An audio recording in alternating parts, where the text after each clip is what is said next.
प्रश्न आया था। देखो, पहली बात तो भारतीय संस्कृति में लिखा है पतंग उड़ाने का, कहाँ लिखा?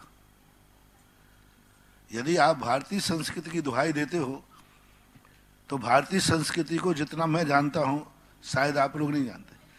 किसी भी शास्त्र में, किसी भी रूप में भारतीय संस्कृति में कहीं लिखा बता दीजिए। भारतीय संस्कृति कहते किसे हैं, पहले ये बता दीजिए। भारतीय संस्कृति का स्वरूप क्या है, ये बता दीजिए। भारतीय संस्कृति ये नहीं है कि अभी 21वीं सदी में जो चल रहा है वो भारतीय संस्कृति है। भारतीय संस्कृति का इतिहास बहुत पुराना है। किसी भी शास्त्र में इन पतंगों के उड़ाने का कोई उल्लेख नहीं है। भारतीय पतंगों के समय पे जब मुगलों का राज्य आया, अंग्रेजों का राज्य आया, उस समय पतंगबाजी का प्रसंग चला।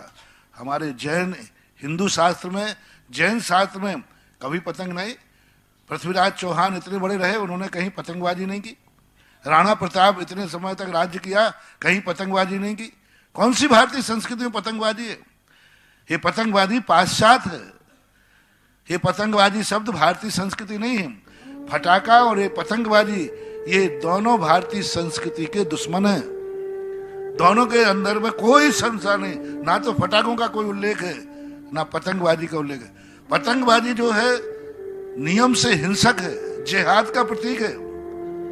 जिहाद का प्रतीक है, प्रेम और अहिंसा का प्रतीक नहीं है। ये बच्चों की जिंदगी, बच्चों की खुशी नहीं छीनी जा रही है, बच्चों को हिंसक होने से बचाया रहा है। जब भी कोई पतंग उड़ाता है तो उसको पेंच काटने का पूरा भाव आता है।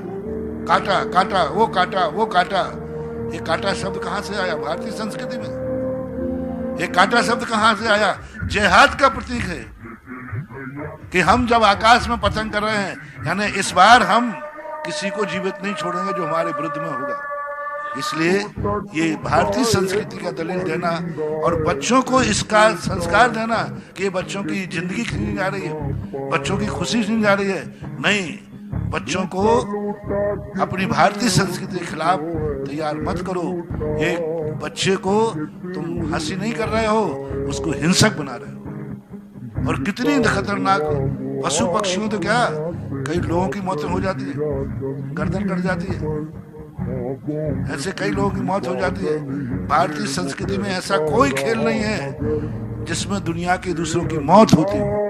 भारतीय संस्कृति में वही खेल मान्य है जो दूसरों को और स्वयं के लिए जिंदगी प्रदान करते हैं। ऐसी खुशी जिसमें दूसरों की मौत हो जाए, वो भारतीय संस्कृति की खुशी हो ही नहीं सकती।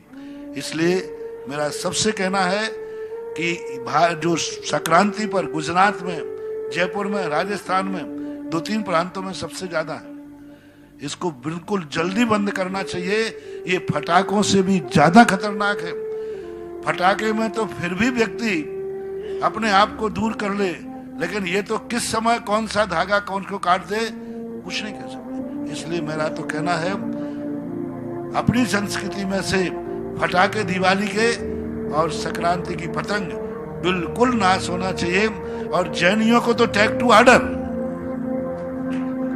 कि दिवाली पर फटाका नहीं, शादी विवाह पे फटाका नहीं, किसी कार्य में फटाका नहीं।